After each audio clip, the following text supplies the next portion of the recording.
क्या नाम है अंकल? शेख अहमद। अहमद अंकल, मैं आपको देखा बहुत मेहनत कर रहे इतनी गर्मी में। और तो अंकल कितने हो जाते हैं अपने को?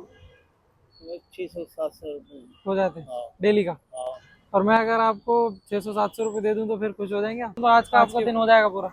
अल्लाह चाहे। तो चलो। हाँ, तो फिर आप करके चले जाएंगे घर पे, हाँ बच्चों के साथ हाँ एंजॉय करेंगे हाँ आप? 600-700 नहीं, बल्कि मैं मेरी तरफ से आपको ये रखिए, 1000 रुपये मैं मेरी तरफ से दे रहा हूँ। ये रखिए आप, ठीक है? शुक्रिया। ठीक है, अल्लाह अपना ध्यान रखो, अपना ख्याल इंशाल्लाह। रखो। गर्मी बहुत है इसलिए मैं इतनी एज में, मेरे फादर की एज है इतनी। आपकी एज कितनी है? आपके उत्ते मेरे पहुँच रहे हैं। हाँ वही बोल रहा हूँ हाँ मैं, आपकी एज बोलते 60 है। 74 है। 74 है। हाँ 74 में आप रिक्शा चला रहे हैं? हाँ अल्लाह सेहत दे, अल्लाह सेहत दे, ताकत दे, ताकत दे। ठीक है, खुश है ना आप? हाँ हाँ ठीक है, खुश। ठीक है, ठीक है, डन। अल्लाह हाफ़िज़। अल्लाह हाफ़िज़।